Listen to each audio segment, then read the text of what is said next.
of its bicentennial celebrations in 1967, a reenactment of the first town meeting took place at the Lenox Town Hall. 5 of the reenactors on stage played future signers of the Non-Importation Agreement. A map of Lenox on file at the Registry of Deeds shows the proprietors' lots and province grants, which made up the district of Lenox. It also shows the roads that were laid out at the time. The county road, roughly today's Old Stockbridge and Pittsfield-Lenox roads, believed to be on the remnants of a hunting path of the indigenous Mohegan tribe. The East Road, which is today's East Street more or less, and the West Road, today's Undermountain and West Mountain roads. There were a couple of connectors from the County Road to the East Road, today's Hubbard and part of Houstonic Street. But there was no Walker Street and no West Street. Much of the land was still dense forest, and many of the roads would be remapped for more favorable passage through the mountain ridges. In August of 1772 came the news that the salaries of the governor and the judiciary would be paid with stipends from the crown, not the province. This move spurred Samuel Adams to conceive the notion of a local committee of correspondence. The proceedings of a Boston town meeting to protest the crown's decision was published as a Boston Pamphlet. It was a report on Great Britain's infringement of colonists' constitutional rights, with 600 copies sent to the selectmen of the towns in the province, requesting of each town a free communication of their sentiments on this subject, in essence, encouraging each town to form its own committee of correspondence, opening up lines of communication throughout the province. The free communication of their sentiments from the town of Lenox came from its own committee of correspondence. The Boston Committee of Correspondence records were purchased by the New York Public Library from the estate of George Bancroft in 1893. The entire collection has since been digitized, a tip from author Stacy Schiff, who wrote a recent best-selling biography of Samuel Adams. The Lenox Committee locates the town in a remote wilderness corner of the earth and declares its dependency on the wisdom of Boston, as we are children about 5 years old. The letter also requests mutual support from Boston regarding a border dispute with the colony of New York. It's signed by committee members Edward Gray, Thomas Landers, Elias Willard, Ezra Smith, Samuel Wright, Caleb Hyde, and Amos Stanley.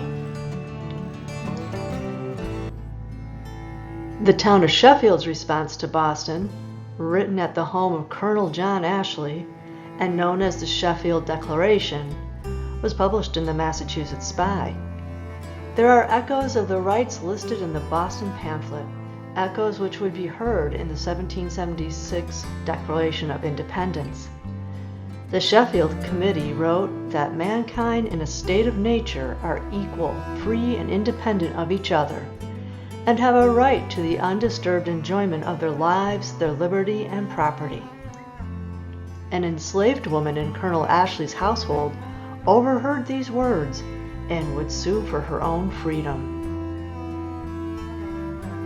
The response from the town of Stockbridge was a bit loftier than that of Lenox. Our glorious son of British liberty, the dearest of all natural civil rights, is now setting, the refulgent beams of which sun will probably never rise again. There's no reference to obedient children. Parliament passed Tea Act on May 10, 1773, which granted a monopoly to the British East India Company, with the colonists paying the tax. The response to the Boston Sons of Liberty was to hold the Boston Tea Party that December. The Boston Port Act, passed in Parliament in March of 1774, was the first of the intolerable or coercive acts. The Port Act close the ports of Boston in retaliation for the loss of tea. A London cartoon published after the Boston Port Act was enacted depicted freedom curtailed, with caged protesters hanging from a dead branch of the Liberty Tree, threatened by British troops and cannons, and being fed fishes from men representing other towns.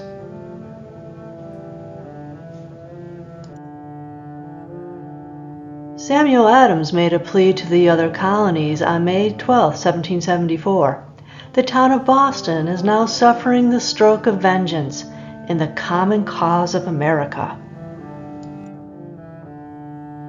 The Solemn League and Covenant, crafted by Adams and Joseph Warren, was a non-importation agreement designed to counter the effects of the Port Act. It was accepted in Boston on June 5, 1774. A printed version was circulated and used in towns in the eastern part of the state. In Berkshire County, a Congress was held July 6, 1774, at Silas Papoon's Tavern in Stockbridge, the site of the current Red Lion Inn. 60 delegates from 17 towns, including 5-day-old West Stockbridge, attended. Lenox was represented by Caleb Hyde, Captain Edward Gray, Lemuel Collins, John Patterson, and William Walker. The resolves that were drafted included a statement of loyalty to George III, an assertion of colonist rights by charter, and a protest against imposing duties without consent against the charter. Therefore, the colonists must enter into an agreement not to purchase or consume British goods. The delegates were instructed to take a copy to their respective towns and obtain signatures of agreement. Lenox's copy of the Non-Importation Agreement, also known as the Non-Consumption Act or the Solemn Covenant, includes the 6 articles drafted at the Congress and is signed by 111 men. The language of the Boston Agreement is more dramatic than that of the Berkshire copy. One could speculate that a copy of the Boston Agreement made its way out west, and the Berkshire delegation dialed back the rhetoric to ensure buy-in from residents far less affected by the closing of the ports. William Walker's cloak, part of the library's special collections, is made of homespun broadcloth with its wool lining dyed red. The cloak illustrates Article 4 of the agreement, with a directive to grow flax to weave into linen and shear sheep to spin into wool. Such practicalities were not addressed in the printed copy from Boston.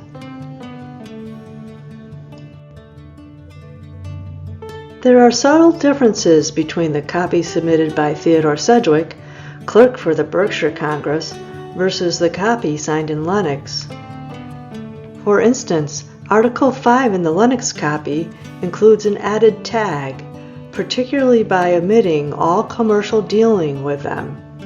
Was this added after the Congress had disbanded? Other differences in language are scattered throughout. Advise versus agree, for example. The word disorderly to add emphasis to the discouragement of mobs was added to the Lenox copy. Did the anonymous Lenox redactor have an inkling of the disorderly mob which would gather in Great Barrington 1 month later?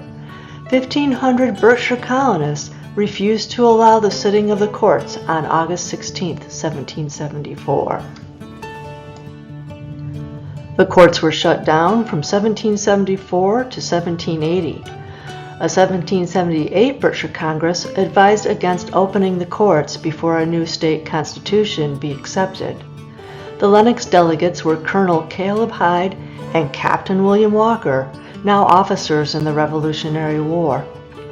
Walker was appointed clerk of this Congress, which threatened to succeed to one of the neighboring states which had constitutions. When compared to the 1778 Congress document, the Lenox copy of the agreement is almost certain to be in the hand of William Walker, then 23 years old. Here are the names of the 111 signers as they appear on the agreement. They ranged in age from 18-year-old Jesse Hollister to 61-year-old Samuel Wright. The number of signers fluctuated from 103 to 109 names in the various written accounts of the agreement, in part due to the condition of the document, as shown in a photo taken by Kevin Sprague. One of the two names not accounted for was that of Amos Stanley, hidden in a crease, which was removed as part of the treatment. On the other side of the document is an easily missed signature at the very top. Some lists include the name of Stephen Titus, but the only reference to Stephen Titus to be found are in stories about this document. The signer is more likely to be Stephen Sykes of Washington, Massachusetts. There is a transcription error in A History of Lenox by George Tucker, because another crease in the document misaligned with stitching. The signers were not exhorted to promote race, love, and unanimity, but peace, love, and humanity. The name associated with this signature was thought to be John Morrill. On closer examination, it appears to be John Root. The signers used phonetic rather than standardized spelling of their names.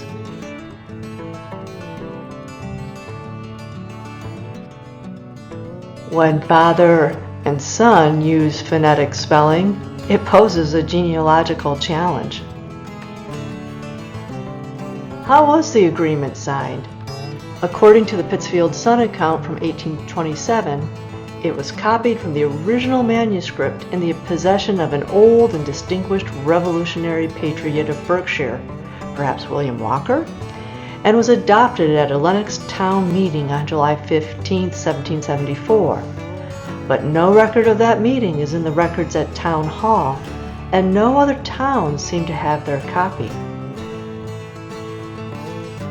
In 1839, John Warner Barber and his Historical Collections of Massachusetts included a transcription of the agreement in the chapter on Lenox and wrote, "The following, termed the Covenant, signed in Lenox 1774, was by a unanimous vote of the town in 1828 ordered to be put upon the town records at the special request of Honorable William Walker and Colonel Elijah Northrup, the only persons now living in the town whose names are on the following list." In his biography on his great-grandfather, General John Patterson, Professor Thomas Eggleston wrote that Patterson was one of the most active in procuring signatures to the agreement. This row of signatures, probably the first row signed, includes 4 of the 5 delegates. If the others were not procured at town meeting, then how were they procured? Did Patterson go door to door on horseback? Did he visit the local taverns? The conservators were challenged to clean a water stain, to keep the iron gall ink from oxidizing and creating holes in the double-sided document. A particularly bad spot marred James Richards Jr. note of caveat. Was this from a tavern stain? Did Richards object so strenuously to the amended clause that he upset his drink? How many of the signers were in fact innholders and retailers?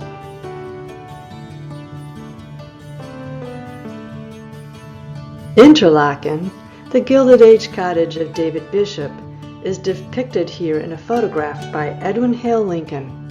It retained portions of Captain Charles Dibble's Tavern, which functioned as a temporary courthouse and jail. The tavern was described in an article about the demolition of Interlaken. In the late 1890s, Robert Rockwell, great-grandson of William Walker, used a ledger book to know any references he could find on the document signers. It included book and page number for deeds, if he could find them, in the first 88 books in the Registry of Deeds. This map is an attempt to match the deed references to the original Lenox proprietor's map, also at the Registry of Deeds. It strikes a blow to the door-to-door on horseback theory.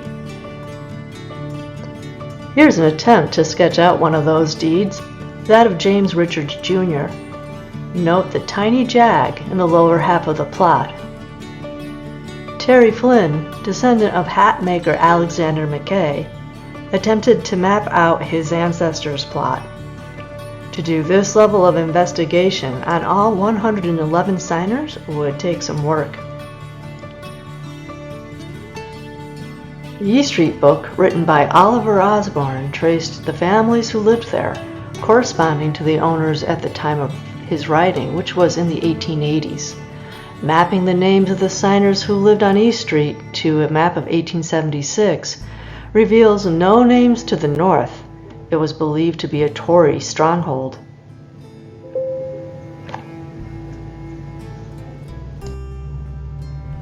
Not every male resident of Lenox had signed the document. At a Committee of Safety meeting held December 3, 1777, these 5 names, including Ephraim Smith, a signer of the agreement, were accused of being eminently disposed and dangerous to remain in the States of America. Ephraim's cousin Gideon hid from the local patriots in Tory Cave, located near Roaring Brook Road. By 1783, it was no longer lawful to break into the houses of Tories.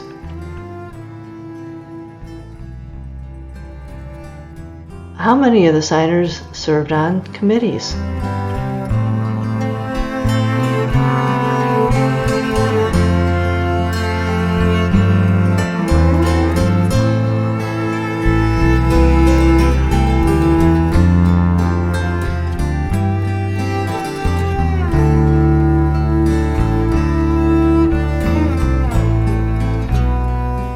The signers, which still exist, include the house of Thomas Steele, the current Arcadian shop, Elijah Northrup's house at 12 East Street, and Samuel Northrup as a portion of the house at 58 East Street.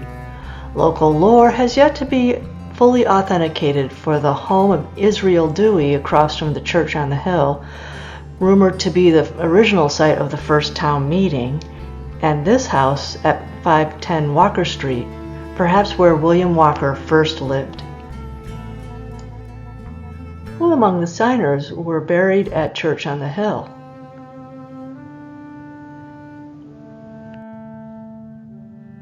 Among the headstones are Jonathan Hinsdale, the first settler who lived on Old Stockbridge Road,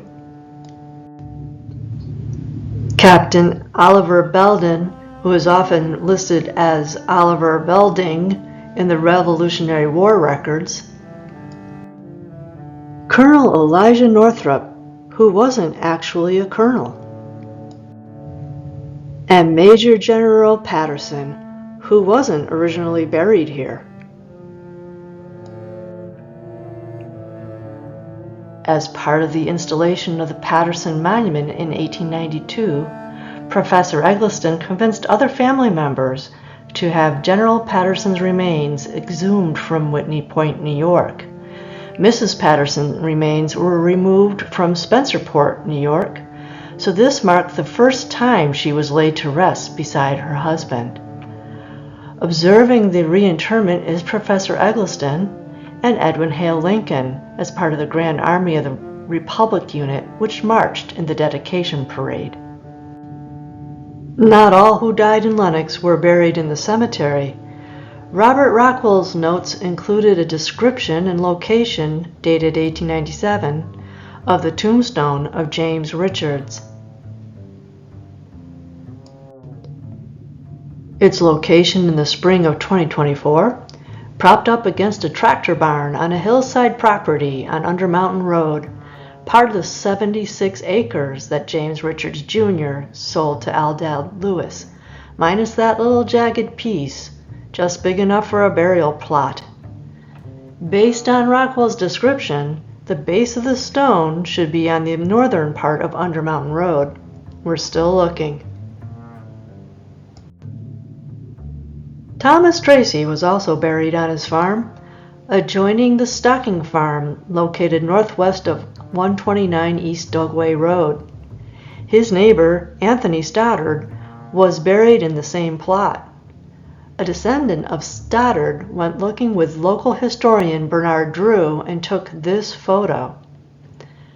The final resting place of Noah Yale, who died of a fever contracted in the service December 28, 1776, has not been found, or that of Matthias Hall, who died in 1777, attended by Dr. Eldad Lewis. Titus Parker was paid 6 pence for digging his grave in Lenox. Was it unmarked? How many fought in the Revolutionary War? And how many of those soldiers were members of the Berkshire Regiment which marched to news of Lexington?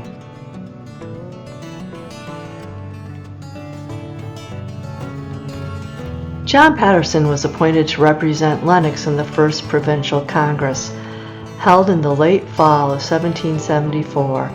He came home that December, convinced that war with Great Britain was inevitable.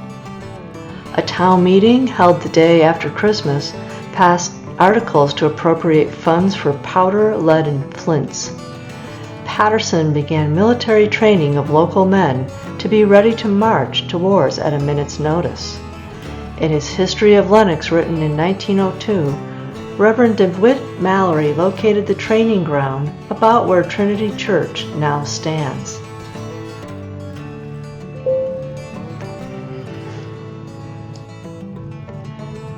News of the battles of Lexington and Concord reached Lenox on the 20th of April, 1775, at noon. Patterson's regiment, one of 2 from Berkshire County, marched out the next morning, fully equipped. Now, none of the signers were born in Lenox. How many of the signers came from Connecticut?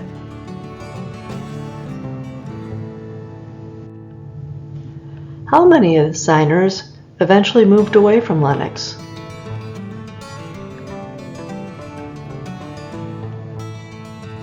Some of these signers moved to Vermont, some back to Connecticut. How many moved to New York? The 1786 Treaty of Hartford was held to settle a disputed 6 million acres claim against New York by Massachusetts, which claimed that the state's western border stretched to the Pacific. 240,000 acres were granted to 60 proprietors and known as Boston Purchase. John Patterson was one of the proprietors, and some of his men followed him. How did the Non-Importation Agreement come into the hands of the Lenox Library Association? An 1872 article in the Berkshire Eagle indicated a revolutionary document, preserved, framed, and hung on the walls of the Lenox Reading Room. Judge Julius Rockwell, who was married to William Walker's granddaughter, negotiated the purchase of the vacant courthouse by Mrs. Adelaide Skirmahorn to be used by the town as an assembly hall and reading room. DeWitt Mallory wrote that the agreement hangs framed on the walls of the town library, a precious relic of that heroic age. Properly preserved, the 250-year-old document is currently kept in the Cater Vault at the Lenox Library for safekeeping.